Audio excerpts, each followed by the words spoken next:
the Isaiah 9:10 effect. At that he was quiet. She was quiet as well, thinking it right to give him a chance to rest from speaking, but at the same time concerned that if she waited too long, he might not continue. Finally, she broke the silence. "You are planning to tell me the second part of the mystery?" she asked. As long as you have the time," he replied. "Forget time," she said. "I want to know the second part. I know how busy you are." "Not anymore, Nuriel. I just wanted to make sure." "Wait, before you continue, what if we will go for a walk? I need to walk. If that's okay with you." "It's fine." They left the office, took an elevator down to the first floor, exited the building, and began walking down the street. They would walk down many streets that night, passing office buildings, stores, street vendors, apartment houses, and others also walking the city streets that night. But the two were largely oblivious to their surroundings, caught up the ancient mystery and the words of the prophet. "So, when did you see him again?" she asked. "I was working on a project that had me in Lower Manhattan for several weeks. During my free time, I'd go for walks around the area. One day, during one of those walks, I stopped in front of the New York Stock Exchange. I was just staring at it. At the side with the columns, the famous site. I don't remember exactly what I was thinking when I heard a voice. The prophet. It had been several years since I last heard it. "You didn't forget, did you?" he said. I turned around. He hadn't changed, nor had his long dark coat. He looked the same as when I last saw him. "Forget what?" I asked. "What you were shown. I recorded everything, but no, I didn't forget." "Good. And how have you been, Nuriel?" It was the first time he ever asked me that. "Okay, I guess," I replied. "And you? What have you been up to these past few years?" "Watching," he answered. "Watching." "And now to begin the second part of the mystery. Are you ready to begin?" "I don't think I've ever been ready." "Then let's begin. What concerns us now is that which comes after, starting with the prophecy. What comes after Isaiah 9:10? "What do you mean?" "What comes after Isaiah 9:10? Isaiah 9:11? Not the number, the words. I can't remember offhand." Isaiah 9:10. "The bricks have fallen, but we will rebuild with hornstone. The sycamores have been cut down, but we will plant cedars in their place." Now Isaiah 9:11. "Therefore the Lord shall set up the adversaries of resin against him, and support his enemies on." So what's going on in Isaiah 9:11? he asked. "The nation's first shaking is followed by the second. And why is that?" "Because the nation didn't wake up or turn back after the first. Isaiah 9:10 is full of defiance. Isaiah 9:11 is a prophecy of future calamity. The two are connected. The one leads into the other. The first brings another second. So the woe brings about the nation's future calamities."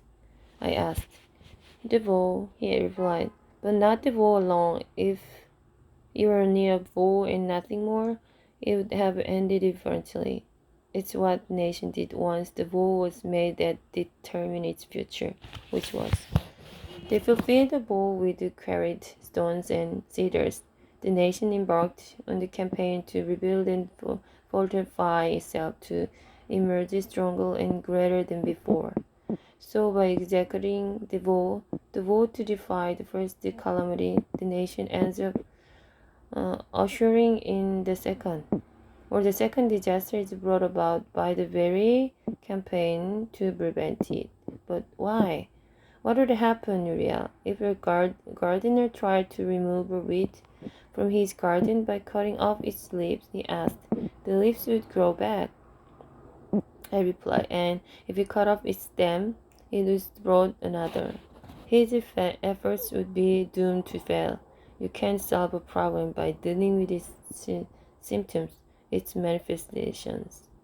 You have to deal with the cause behind it. In the case of gardener, the cause lies hidden beneath the surface in a root.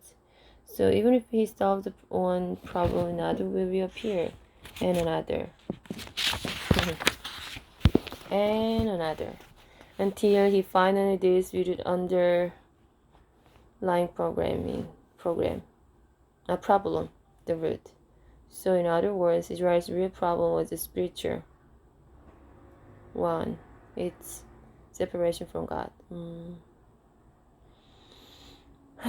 Amen. It's me. Everything else was just a symptom or manifestation of underlying problem. So the vote to rebuild is like a gardener attempting to remove a weed by cutting off its leaves. Exactly. The ultimate problem was in national security or defense or assurance or even the attack.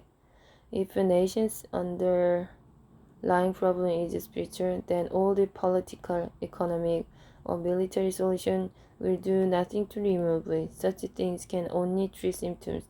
The bricks and the sycamores. The spiritual problem can only be solved by the spiritual solution. Apart from that, every solution will end up producing another crisis.